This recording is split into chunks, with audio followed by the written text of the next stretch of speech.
एक ओर प्रहलाद और ये सभी बालक हैं जो दावानल की तरह दहकते हुए हिरण्यकश्यप के क्रोध के सामने भी प्रभु श्री विष्णु की भक्ति की लौ जलाए हुए, और दूसरी ओर हम हैं जिन्होंने अपने शक्ति, शासन और प्रतिष्ठा को छीन जाने के भय से अपने भगवान का नाम स्मरण करना भी छोड़ दिया है। सत्य कह रहे हैं देवराज।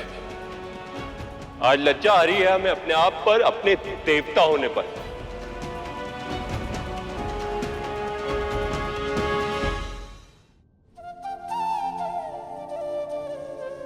पर प्रभु, जब हिरण्यकश्यप को इसके बारे में पता चलेगा तब क्या होगा? ये जानने के लिए आपको अधिक प्रतीक्षा नहीं करनी होगी देवी।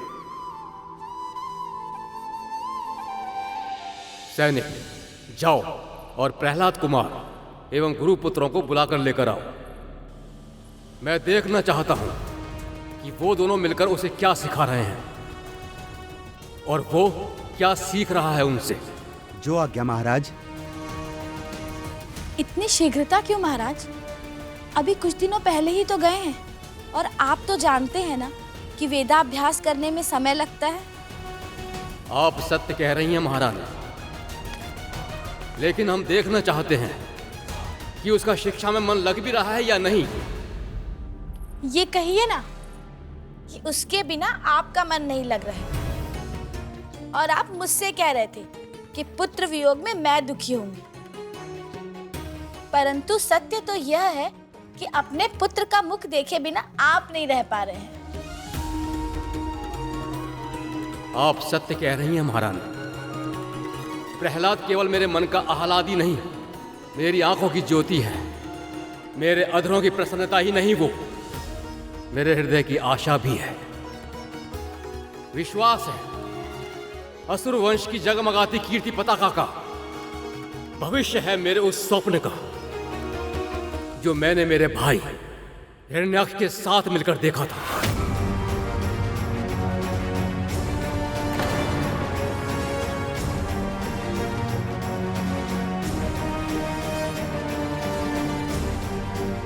जब उस दुष्ट असुर को प्रहलाद की हरि भक्ति के बारे में ज्ञात होगा तो न जाने वो उस नन्हे से बालक के साथ क्या करेगा।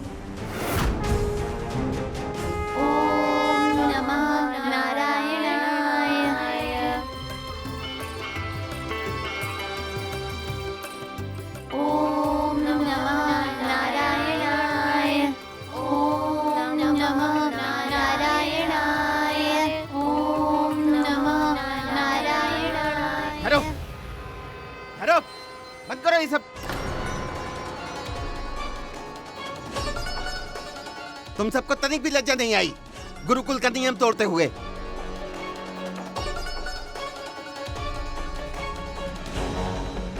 प्रहलाद ने सही कहा था गुरुजी। श्री नारायण का नाम स्मरण करने से ही बहुत शांति मिलती है, सभी चिंताओं से मुक्ति भी मिलती है और सारा भय भी मिट जाता है। बस बस, अधिक ज्ञान देने की आवश्यकता नहीं है। जाओ यहाँ से। हाँ, सिर मत खाओ।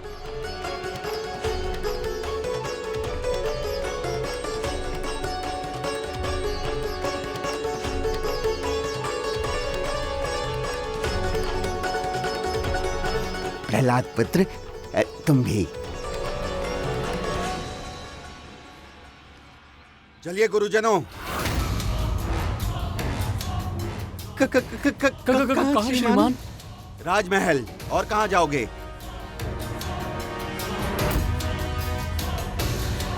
महाराज ने आप दोनों को और राजकुमार को बुलाया है।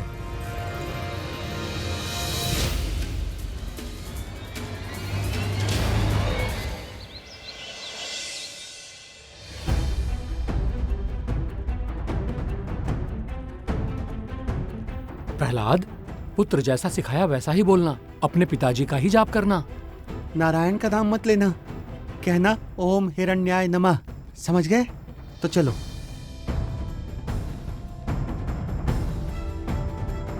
दया की मूर्ति, विनयशील महारानी लीलावती के पुत्र, त्रिलोकजयी भगवान हिरण्यकश्यप के अंश असुर कुलभूषण राजकुमार प्रहलाद की जय। असुर कुलभूषण राजकुमार प्रहलाद की जय।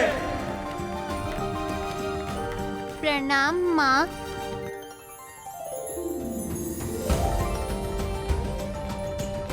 मेरा पुत्र प्रहलाद,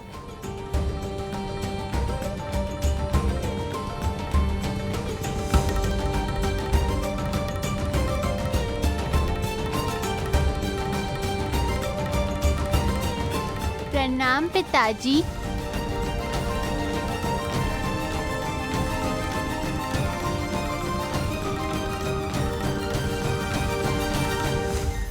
त्रिभुवन के साम्राज्य से भी बढ़कर है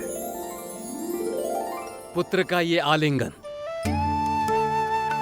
कहो पुत्र, गुरुजनों से स्नेह तो मिला ना तुम्हें?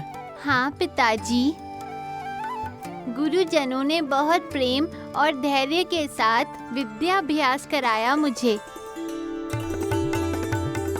मैं भाग्यशाली हूँ, मुझे इनसे शिक्षा ग्रहण करने का अवसर मिला।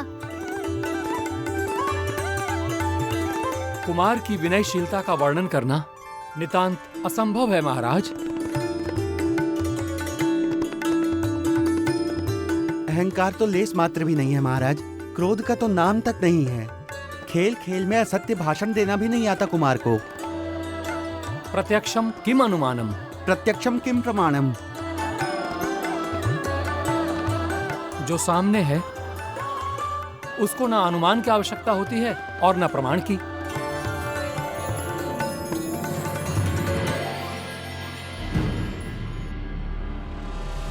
प्रहलाद पुत्र, वेद पाठ सीखा है तुमने?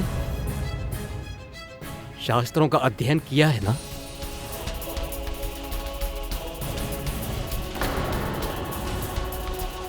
हाँ पिताजी, मैंने सारे वेद और शास्त्र कंठस्थ कर लिए हैं। अति उत्तम, अति उत्तम। बच गए। पहला उत्तर तो सही दिया इसने। और इसने ये उत्तर भी दे दिया तो फिर मुझे वेदों का सार बताओ पुत्र।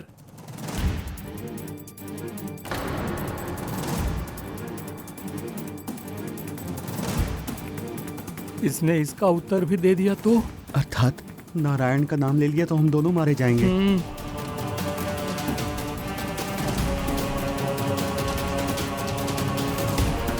पुत्र प्रहलाद, जैसा हमने सिखाया था वैसा ही बताना।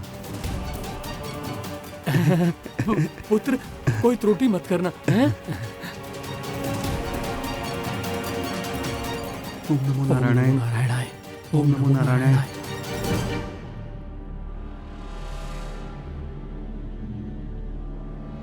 प्रभु, अब प्रहलाद सब कुछ सत्य कह देगा। मुझे तो भय लग रहा है कि हिरण्यकश्यप न जाने इस कोमल से बालक के साथ क्या करेगा।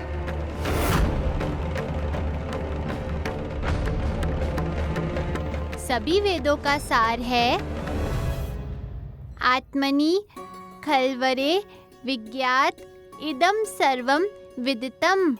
अर्थात जब आत्मा को जान लिया तो सब कुछ जान लिया।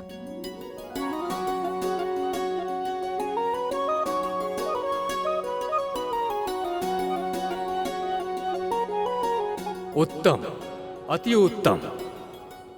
देख रही हैं महारानी, हमारे पुत्र की स्मृति कितनी तीव्र है। हाँ महाराज, इतनी शीघ्र इतना कुछ सीख लिया। नारायण का बहुत बहुत धन्यवाद। अच्छा हुआ उसने उल्टा सीधा कुछ नहीं बोला। सत्य यही है कि आत्मा और परमात्मा में कोई भेद नहीं। हम सभी की उत्पत्ति का कारण श्री विष्णु ही है।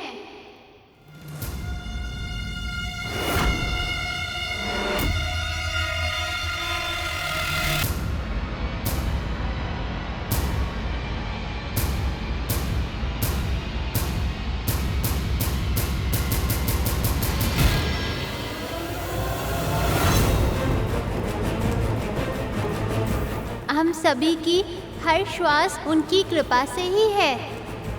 उनकी भक्ति से ही हम सबका जन्म सार्थक होता है। बस कर प्रहलाद, बस कर प्रहलाद।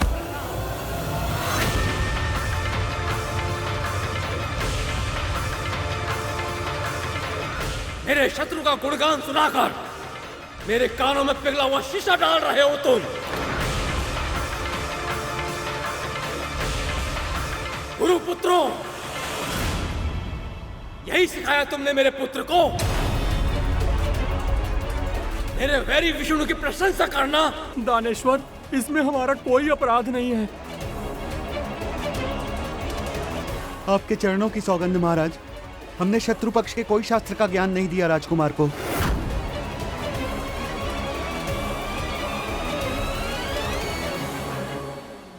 इसमें गुरुजनों की कोई भूल नहीं है पिताजी। वे तो सदैव कहते हैं इस संसार में सब कुछ आप ही हैं। आप ही भाग्य विधाता हैं। आप ही भगवान हैं।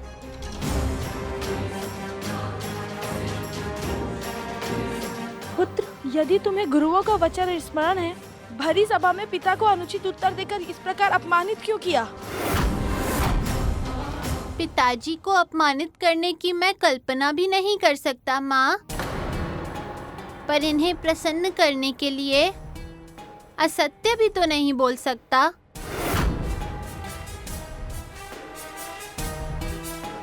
महाराज मेरे पिता हैं, पर श्री विष्णु जगत पिता है माँ। हत्यारा है वो।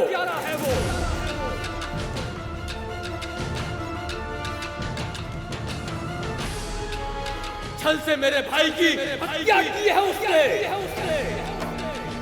हत्या नहीं की पिताजी, अवतार लेके उद्धार किया है। वो मेरा शत्रु है प्रहलाद। आपका शत्रु आपके भीतर है पिताजी।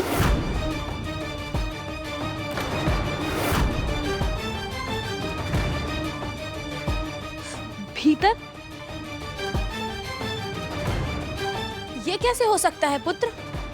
अहंकार, काम, क्रोध, लोभ, मोह, मत्सर, ये अरिष्ट वर्ग ही हमारे सबसे बड़े शत्रु हैं माँ।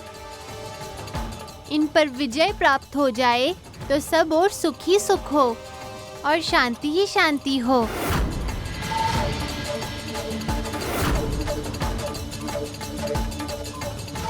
कह तो सही रहा है बालक। किसी न किसी का शीश धड़ से अलग कर दिया जाएगा। इसी के कारण पिताजी, मैं तो केवल सत्य बताकर आपको धर्म के मार्ग पर।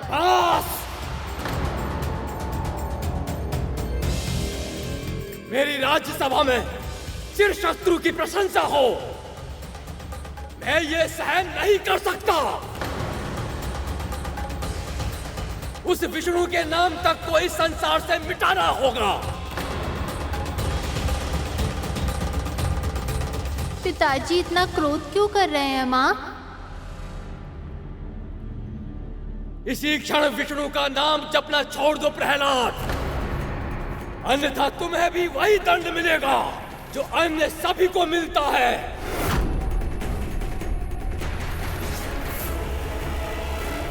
ये आप क्या कह रहे हैं महाराज? ये हमारा पुत्र है। इसलिए इसका दायित्व और भी अधिक है महारानी। असुरों के विचार संस्कृति की रक्षा करनी ही होगी इसे। शत्रु और मित्र का भेद समझना ही होगा इसे। समझने का प्रयास क्यों नहीं करते? हट छोड़ दो ना कुमार। विष्णु भक्ति हट नहीं है माँ, ये तो जीवन का आधार है। प्रभु श्री हरि का नाम स्मरण किए बिना मैं जी ही नहीं सकता।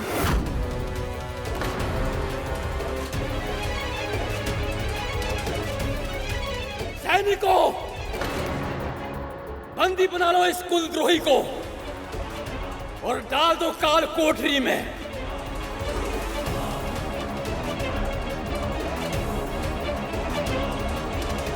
यदि अन्य अपराधियों की दशा देखकर भी इसे अपनी भूल समझ न आए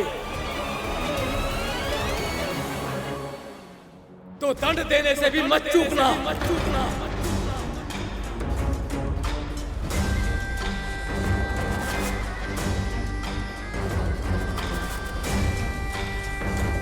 अब मैं इसका मुख तब देखूंगा जब पश्चाताप इसके हृदय को फिर से निर्मल कर देगा। ले जाओ इसे।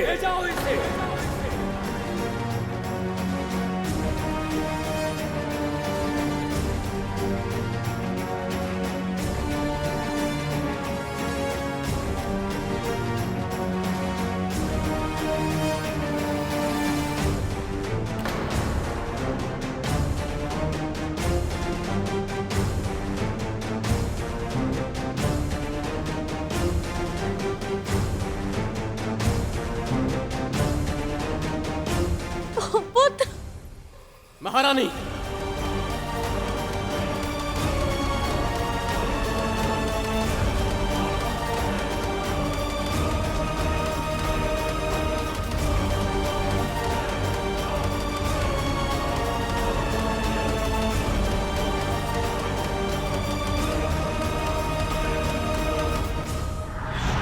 परंतु मां, हिरण्यकश्यप तो अपने पुत्र से बहुत अधिक प्रेम करता था और फिर भी अपने एक मात्र पुत्र को प्रभु के नाम का स्मरण करने देने के स्थान पर कारावास का कठोर दंड देने के लिए तैयार हो गया। आगे दिए जाने वाले अनगिनत दंडों में से ये तो केवल एक दंड था गरुड़। भगवान के सच्चे भक्त कोई भी अत्याचार सहन कर सकते हैं, किसी भी कष्ट को सह सकते हैं, पर अपने धर्म का पालन करना नहीं छोड़ सकते।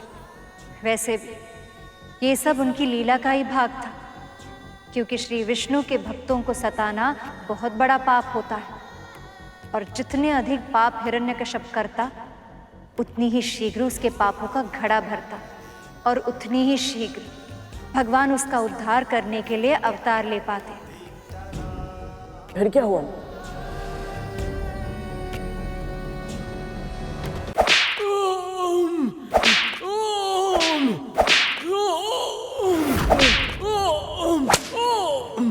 बोल लेगा श्री हरि का नाम।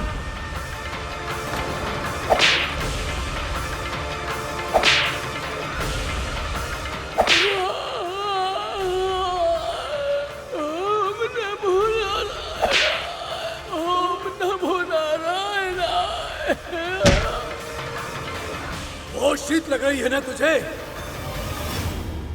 अब ये हिम के समान शीतल जल ही तेरा दंड है। जब तक तेरी अस्थियां न जम जाएं, तेरी धमनियों में बहने वाला रक्त हिम न बन जाए, तब तक ऐसे ही हिम से स्नान कराऊंगा तुझे।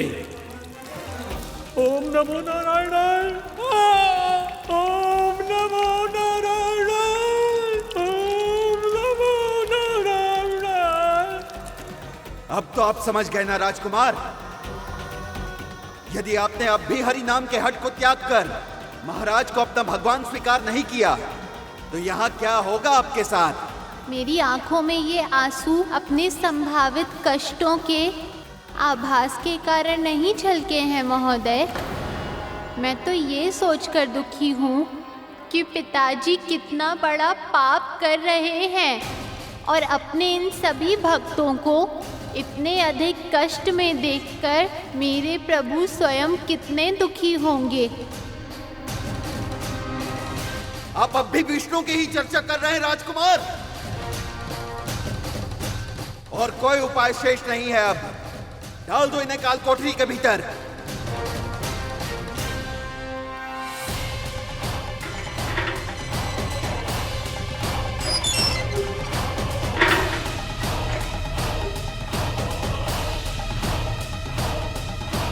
प्रभु,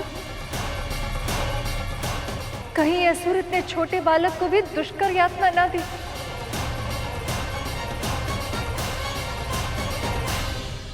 राजकुमार की आयु इतनी कम है कि इनके लिए 2 डंडों की मार ही पर्याप्त है।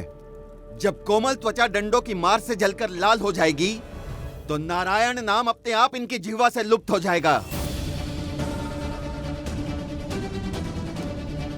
प्रभु, प्रभु, प्रभु, प्रभु।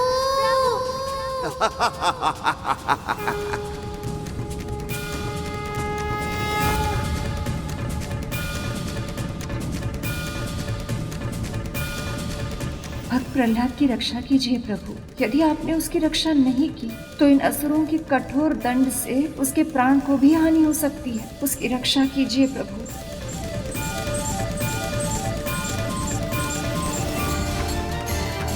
महाराज, इस छोटे से फूल समान बालक को कहीं कुछ हो ना जाए, आप इस पर दया कीजिए। मैं इसकी माँ हूं ना, मैं इसे समझाऊंगी। आप माँ हैं तो मैं भी उसका शत्रु नहीं हूं महारानी। पिता हूं मैं, मुझे भी प्रेम है अपने पुत्र से। पर अब प्रेम से समझाने का समय बीत चुका है महारानी। बस एक ही आशा है कि उसे अपनी भूल का आभास शीघ्र ही हो जाए और मुझे उसे और भी कड़ा दंड देने के लिए विवश न होना पड़े। ओम नमो नारायणाय। ओम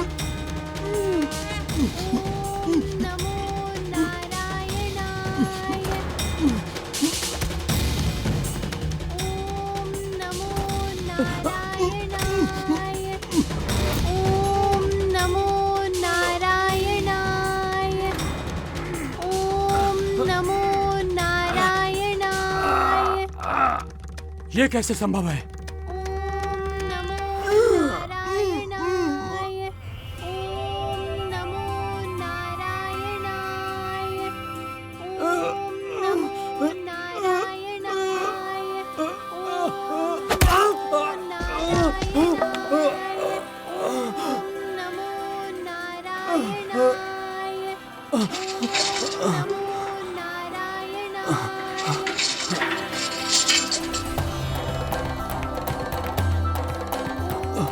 नमो नारायणाय। ओम नमो नारायणाय। ये तो राजकुमार ओम नमो हरि का नाम जप रहा है, अर्थात अब बहुत शीघ्र ही प्रभु कष्टों का निवारण करेंगे।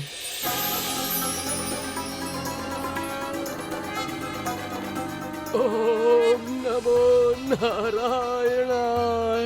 ओम नमो नारायणाय। ओम नमो नारायणाय। ओम नमो नारायणाय। ओम नमो नारायणाय। ओम नमो नारायणाय।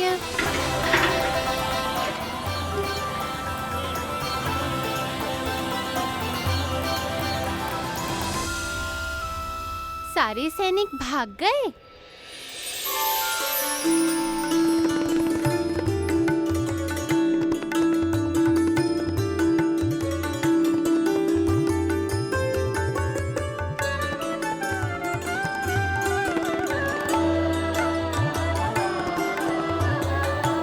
ये अचानक मेरी पीड़ा समाप्त कैसे हो गई?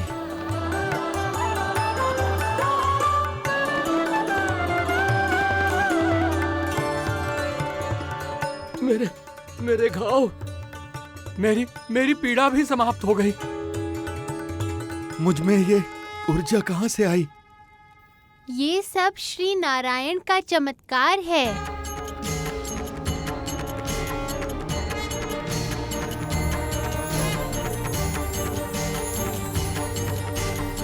आपका बहुत बहुत धन्यवाद प्रभु। ओम नमो नारायणाय। ओम नमो नारायणाय। इस चमत्कार के बाद तो हिरण्यकश्यप को अवश्य ही समझ आ गया होगा कि प्रभु विष्णु और उनके भक्त दोनों ही कितने शक्तिशाली हैं। जब व्यक्ति में अहंकार प्रवेश कर जाता है तो उसे अपनी भूल आंखों के सामने होते हुए भी दिखाई नहीं देती और उस भूल से सीख लेने के स्थान पर वो उससे भी बड़ा अपराध करने के लिए तत्पर हो जाता है।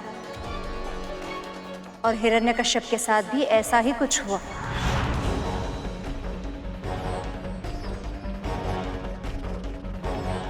हम सभी की उत्पत्ति का कारण श्री विष्णु ही है। हम सभी की हर श्वास उनकी कृपा से ही है। बस भी कीजिए महाराज, इतना मदिरा पान करना उचित नहीं। जब तक सैनिक आकर शुभ समाचार नहीं देते, मेरा मन व्याकुल ही रहेगा महारानी।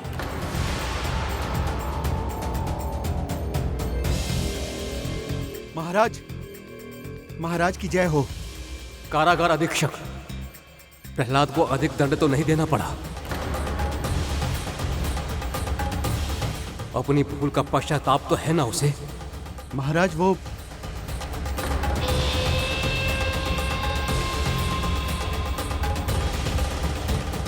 कहाँ है मेरा पुत्र? कारागार अधीक्षक, वो ठीक तो है ना? वो पूरी तरह से स्वस्थ है महारानी।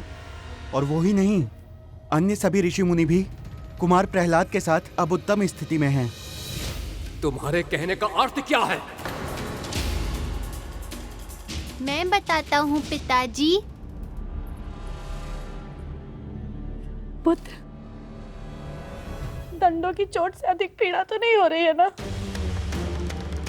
ये कारागार से बाहर कैसे आया?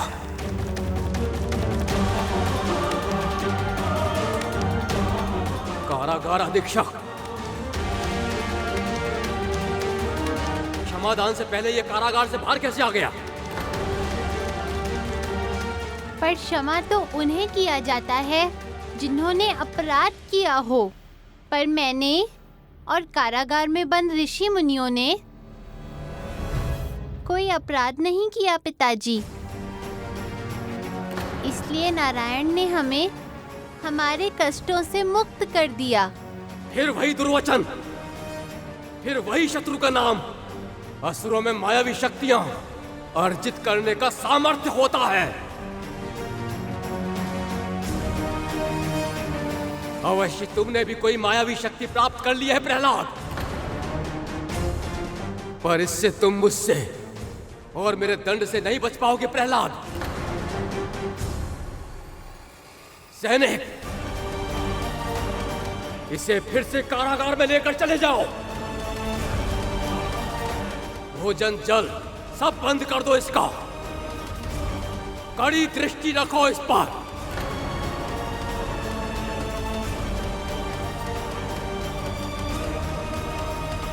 जब भूख लगेगी तो भक्ति अपने आप भूल जाएगा। पुत्र, तुम इतना कठिन दंड कैसे सहन कर पाओगे? पिताजी की आज्ञा क्यों नहीं मान लेते? अहंकार के वश में आकर पिताजी अनुचित कर रहे हैं माँ। बात तो इन्हें मेरी माननी चाहिए।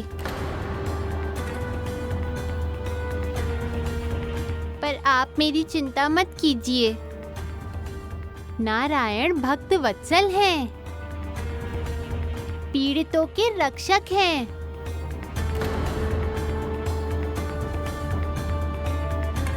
वो मेरी रक्षा अवश्य करेंगे। रक्षक है, रक्षा करेगा। देखता हूं कैसे करता है वो तुम्हारी रक्षा।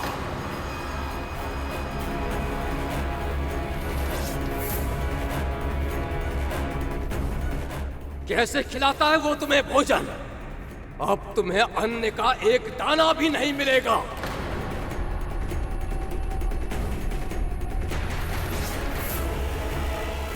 सैनिक, ले जाओ इसे। जी महाराज।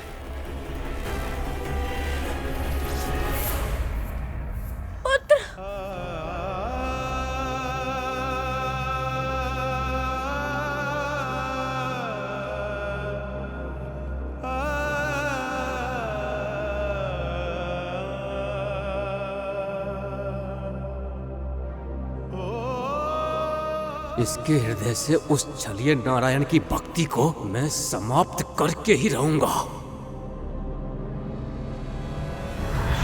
फिर क्या हुआ? प्रभु ने प्रहलाद को भोजन खिलाया? भगवान तो भक्त के दास होते हैं गरुड़, और फिर सच्चे भक्त को प्रभु कोई भी कष्ट कैसे सहन करने दे सकते हैं।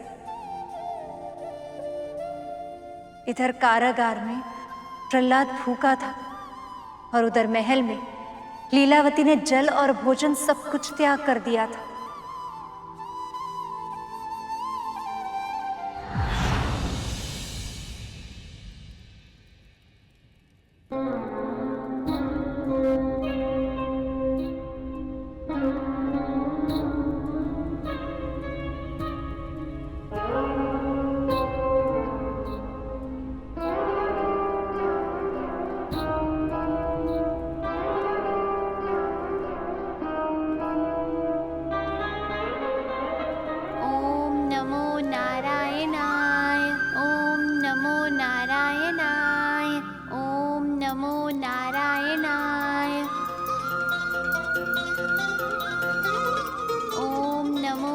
नारायणाय।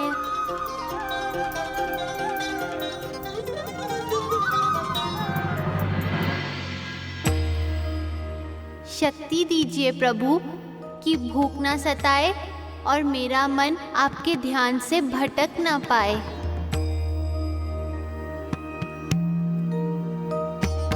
ओम नमो नारायणाय, ओम नमो नारायणाय।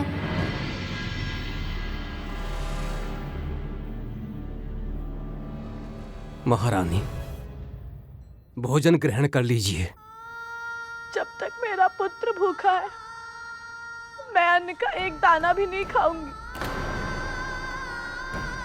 और न ही जल ग्रहण करूंगी।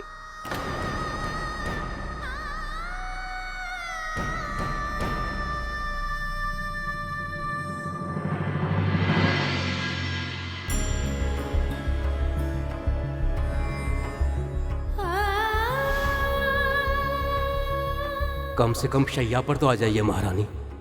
मेरा पुत्र भूमि की कठोर शीत सहने पर विवश, तो मैं कोमल सैया में विश्राम कैसे कर सकती हूँ स्वामी?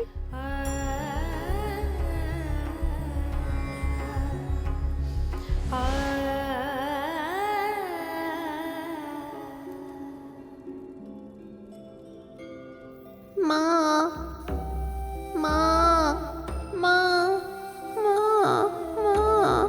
पुत्र, पुत्र। माँ, माँ, माँ। पुत्र, माँ, माँ। पुत्र।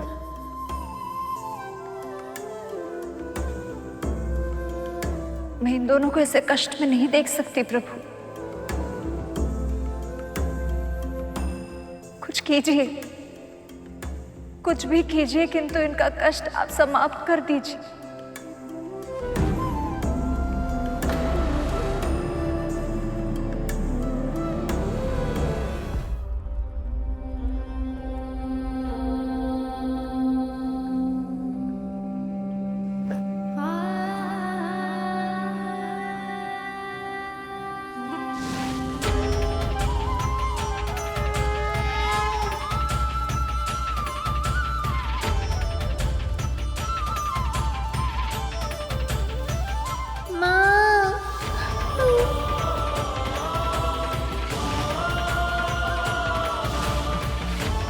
पुत्र प्रहलाद,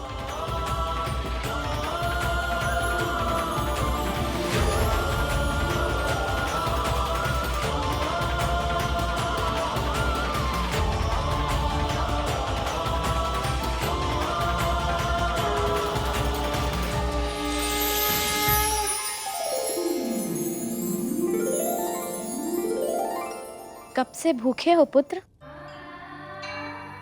लो, खाना खाओ। जब से मैं यहाँ आया हूँ आपने भी कुछ नहीं खाया है ना? पहले आप खाइए माँ। इतनी छोटी सी आयु में भी कितनी संवेदना है इसमें।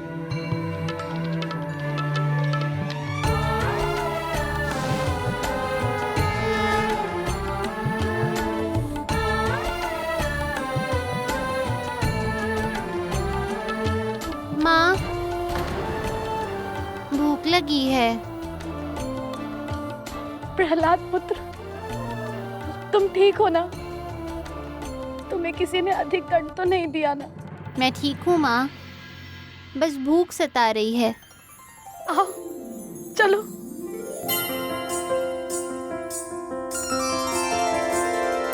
अच्युतानंत गोविंद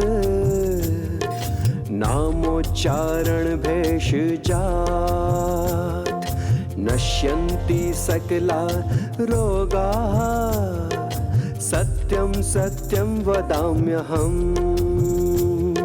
शान्ताकारं भुजङ्गशयनं पद्मनाभं सुरेशं, विश्वाधारं गगनसदृशं मेघवर्णं शुभांगं लक्ष्मीकान्तं कमलनयनं योगी विद्यार्यनगम्यम् वन्दे विष्णु भवभयहरं सर्वलोकैकनाथम् यं ब्रह्मा वरुणेन्द्रो रुद्रमरुतः स्तुन्वानि दिव्यस्तवैवेदेः।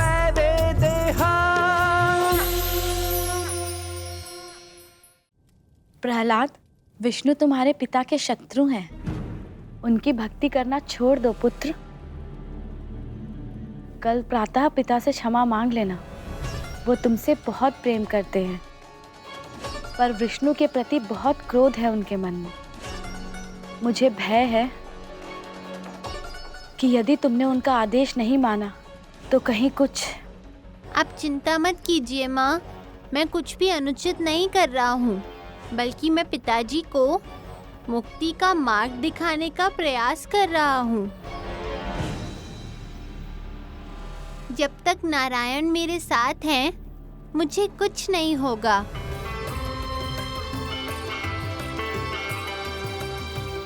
माँ, मुझे सुला दीजिए ना।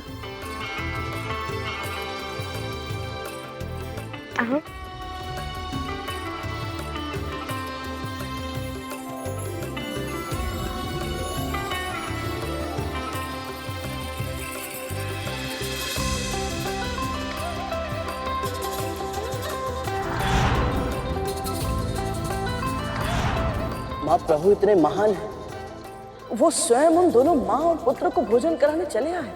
मैंने कहा था ना गरुड़, भगवान भक्त के दास होते। वैसे भी पापी हो या धर्मात्मा, सभी का जन्म परमपिता से ही हुआ है। सभी उन्हीं की संतान है। इसलिए पापी का वध करते समय प्रभु को भी उतनी ही पीड़ा होती है जितनी अपनी संतान का वध करते हुए किसी साधारण व्यक्ति को होती होगी। यदि इस तथ्य को पापी समझ जाए तो उसी पल पाप करना छोड़ दे। पर वो तो अपने परम हितैषी भगवान को ही अपना परम शत्रु समझते हैं, जैसे हिरण्यकश्यप समझ रहा था।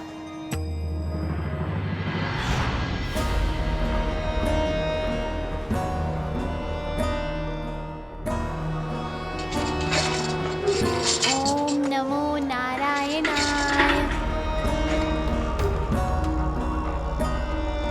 पुत्र प्रहलाद,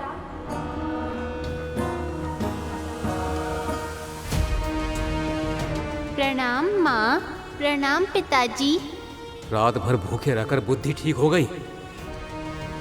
अब तो नारायण को भूलकर मेरी शरण में आओगे ना? पर मैं भूखा नहीं था पिताजी, माँ ने पेट भर भोजन करा दिया था।